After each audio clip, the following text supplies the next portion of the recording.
I'm Karen Lips, president of the Network of Enlightened Women. New works to educate, equip, and empower young women to be principled leaders for a free society. Part of our work is training young women to be leaders, and that means getting to know some of our great leaders out there throughout the country. Today, I am delighted to be speaking with Congresswoman Lisa McClain, who represents Michigan's 10th congressional district and was recently reelected for her second term. Congresswoman McClain is a member of the House Armed Services Committee and the House Education and Labor Committee. Prior to Congress, she spent more than 30 years in the business world. She's also a founder and president of North End Support Team, which helps residents suffering from drug abuse and addiction. She lives in Romeo, Michigan with her husband and 4 children. Thank you so much for joining us today. Thank you for having me.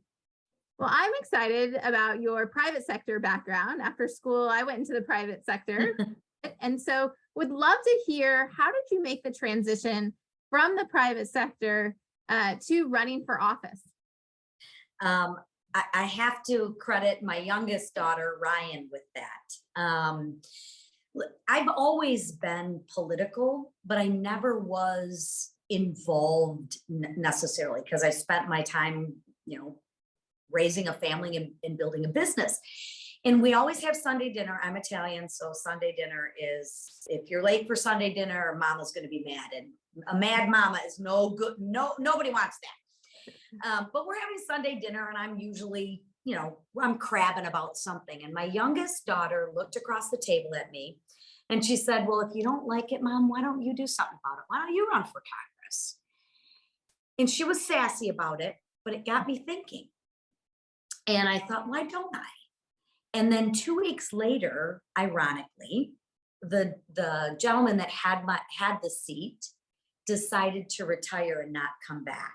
So it really got me thinking. And I talked to my family. I talked to the people in the business community and whatnot. And I decided, why not me? And I threw my hat in the ring, worked hard, surrounded myself with good people, and here I am running for a second term. Well, why not me? That's such a powerful question. And good for your daughter. I guess the sass worked, didn't it? Yeah, if you think your children don't listen to you, they listen to you way more than you think they do. Oh, that's funny. And I love how she's the one that, really challenged you and asked you to run, because one of the things we often read is that it seems to take more people asking to get women to run for office. So did you have other people kind of jump in after that and encourage you as well? Once I put out some feelers, and I met with some people, some business leaders in the community, some of my mentors in business, and asked them what they thought about the idea of me running for Congress. I was pleasantly surprised on how many people thought it was a fantastic idea and that I would be a really good choice. I say that all except for my mother. So everyone except for my mother. I've seen my mom cry twice in her life. Once when I got married, I'm going to assume that she was happy when that happened. But then the other one, I sat my whole family down. I said, "What do you think? I want to run for Congress." And she's like, "Oh, honey, don't do it. You have such a wonderful career. You have a great family. Everyone's going to be mean to you. Everyone's going to, be mean on social media and say bad things about you. Why do you want to do this? Why do you want to subject yourself to this?" She was right, but she was really upset about it. She didn't want me to subject myself to that type of, for lack of a better word, abuse. And I think that's something that we need to do a better job of. I am confident in myself. I'm confident in my abilities, and I am supremely confident in my values, my principles, my beliefs. And I'm not embarrassed or ashamed to talk about them. And let's debate the issue. I'm shocked at how many people won't debate me on an issue. They will call me names. They will ridicule me. They'll bully me. They'll personalize things, but they never want to debate me on the issues, which tells me I'm absolutely spot on in my beliefs. Well, you mentioned that concern from your mother, which I'm sure was out of love. of being concerned about the attacks that you would face as a conservative woman running for office. What unique challenges do you think you face as a conservative woman? I think the biggest, unfortunately, is the challenge from the liberal women on the left. They attack us for not they attack us for not being who they want us to be. Is if we have this belief in diversity, equity, inclusion, one, they can't even articulate what a woman is, and they want all inclusive, then why attack me for being a traditional, conservative, principled woman? Why attack me on my beliefs? That is the biggest challenge I think we have right now, is staying true to who we are. Don't apologize for it. Don't kowtow to it.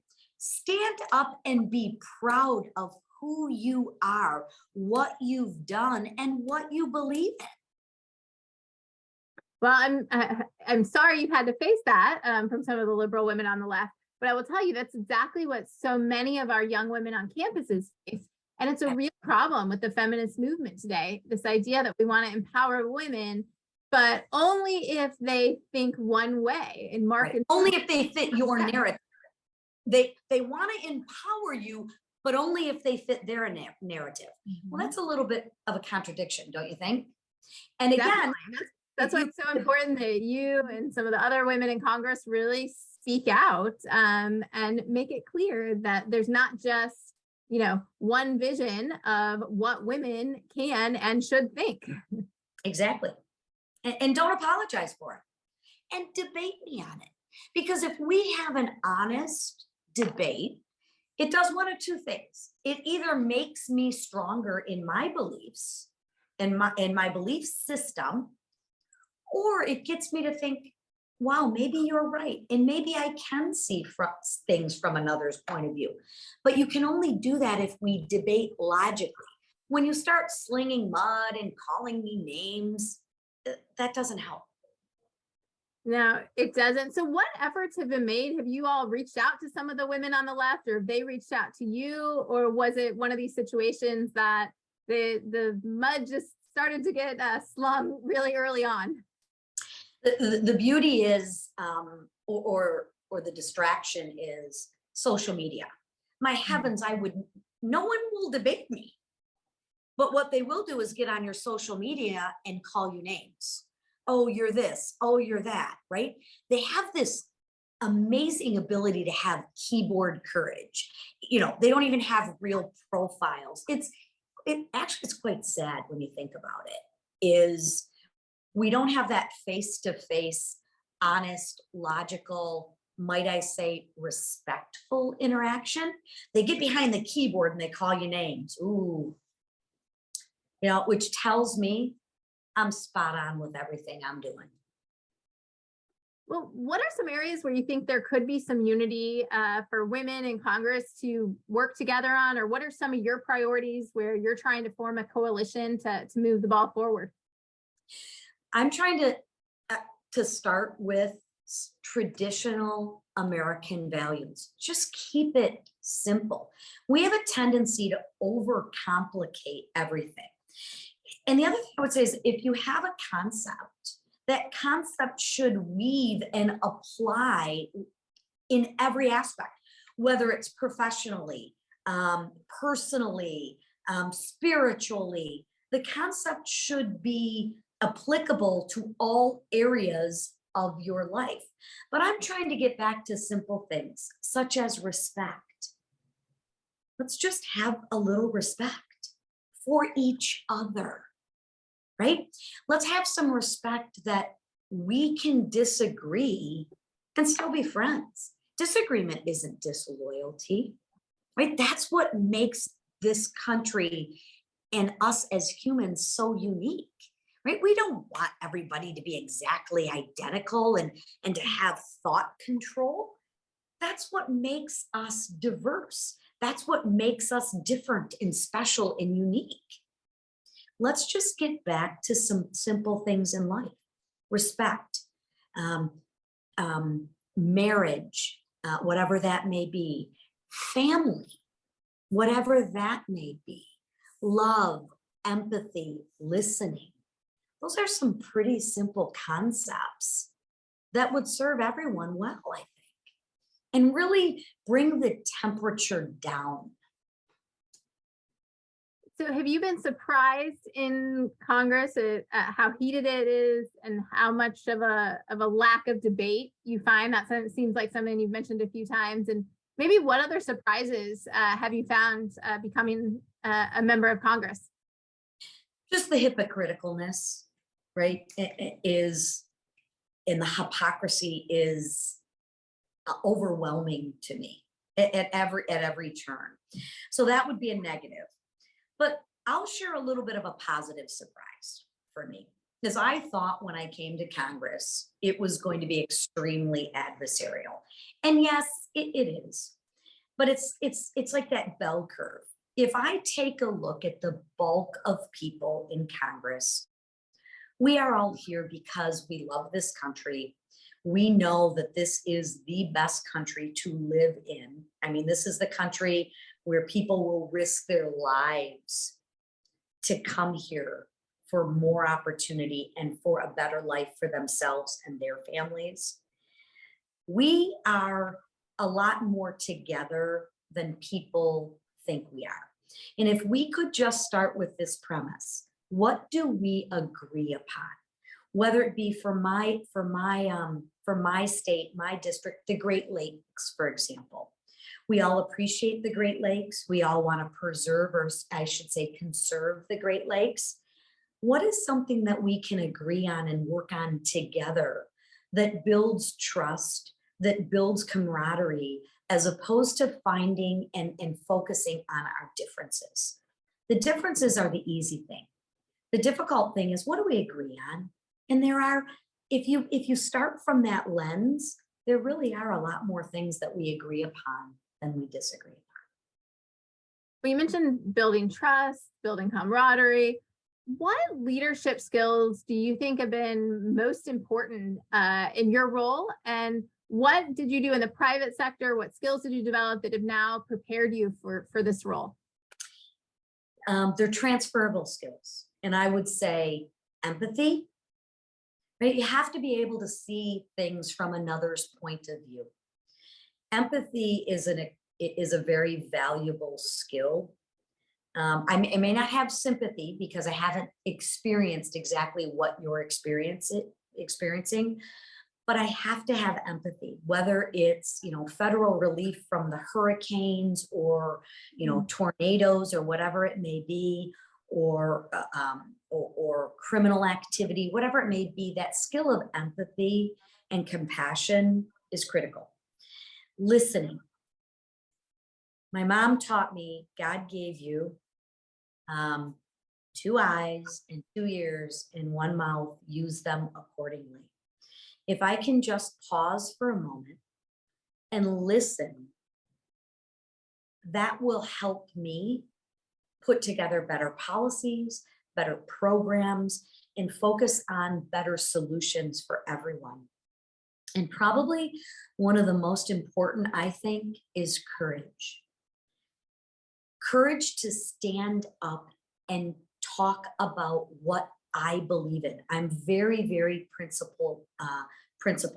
I'm very true north. I'm very centered in my beliefs. I have to have the courage to stand up and talk about those, knowing that I am going to get pushback. I may get ridiculed for them. I may get bullied, harassed, whatever word, but I have so much confidence in myself and my beliefs that I will have the courage to follow my beliefs, and those beliefs will guide my actions on a day-to-day basis. Well, and taking all these skills that you've developed, what would you consider one of your biggest victories from your first term in Congress? My family's proud of me. And I say that I worked in the private sector for 35 years. and I worked with my family. And now that I've made this transition, it's interesting to see, you know, my kids follow me on social media. They talk about me. They participate in events with me. It's really interesting to see that I have their support, and it makes you feel good as a mom. Wow, I really am doing something right, because my family is my toughest critic. You know, I'm happy that I've passed three bills that have actually, as a freshman, gotten passed into law, and I'm extremely proud that I have a seat at the leadership table as a freshman. I'm extremely proud that I've returned over $3 million to my constituents in VA benefits, or IRS tax returns, or help with passports or disability issues that may have. But if you really look at it, I think if you ask my children, I think they're proud of me, and that makes me feel good. That's very heartwarming, Congresswoman, I have to say. Make sure they don't see this, because it'll ruin my reputation. I'm kidding. Well, we'll make sure to put it on social media. They'll see it. Well, you mentioned being on leadership. Could you talk a little bit to our students about how you become part of leadership? And then as Republicans take back the House, what does that mean? What are going to be your biggest priorities? So what it means for me to be in leadership is I have the ability to shape the agenda and shape the narrative going forward. The qualities and characteristics that got me were, again, empathy, listening, and courage. They are transferable to the business sector, to the public sector, leadership. I mean, in every aspect of your life.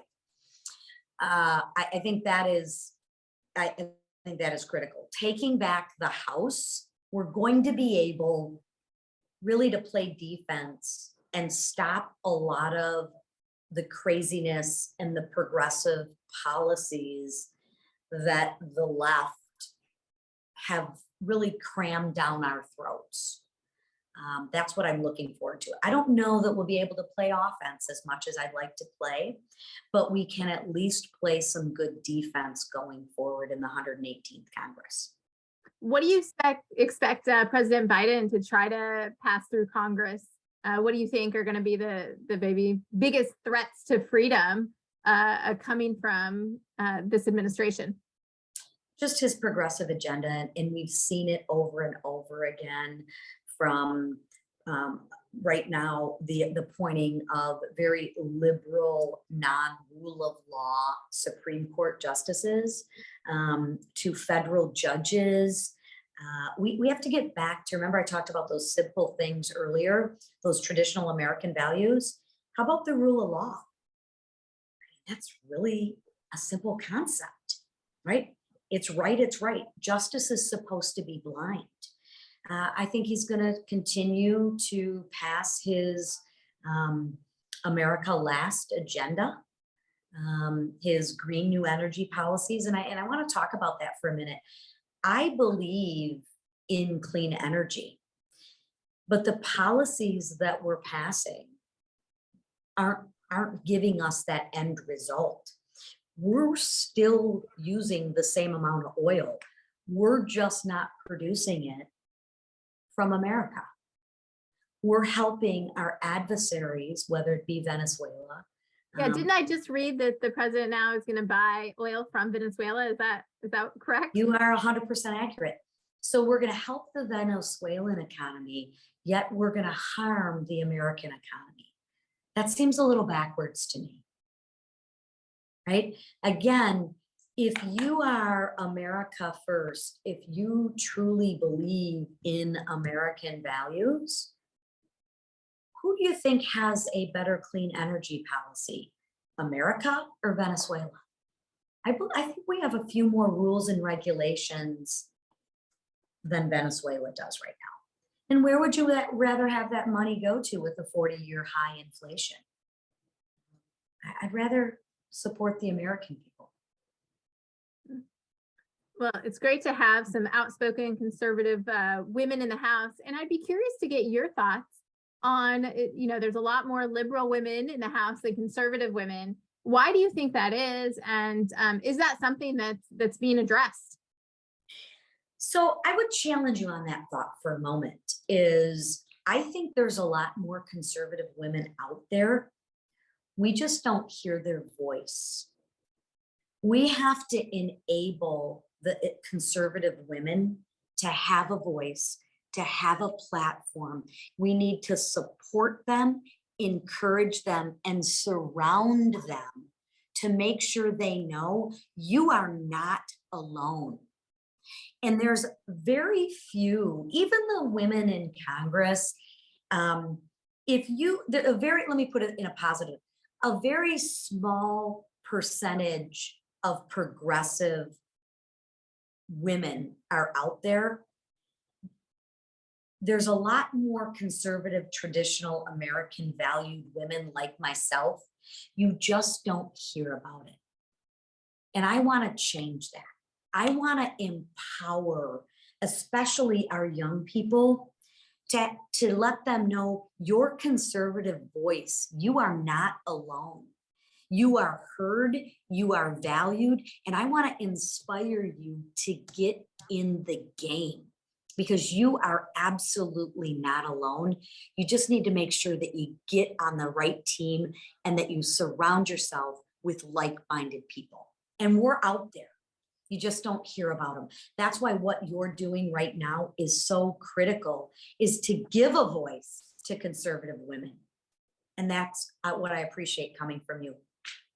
Oh, well, thank you. Well, that message of you are not alone really resonates with our audience, because often we'll find a few students at different schools and they just feel so alone on their campus. And then they can get a chapter started of the Network of Enlightened Women, find more women at their school, and then become part of this larger organization.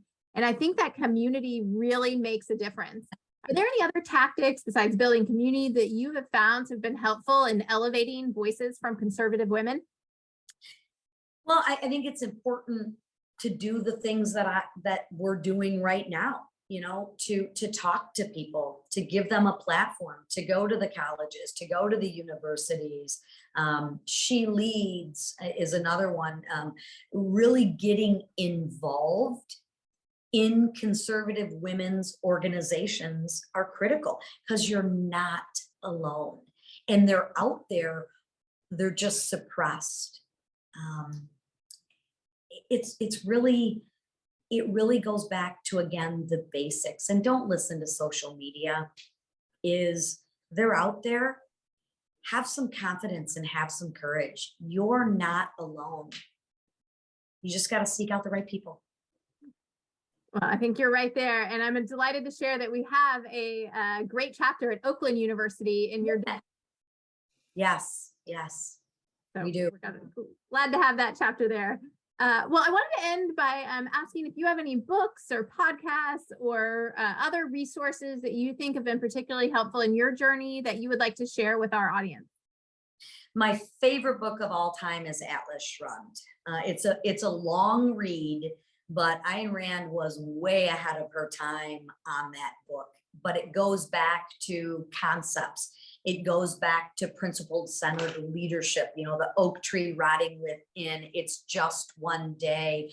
There are a lot of lessons in that book that we see playing out right now. So I would encourage all of our young people, if they haven't read that book. The other book I would say is Economics in One Lesson. I have a tendency to see the world through an economic lens. That's on the other end of the spectrum. That is a very simple read.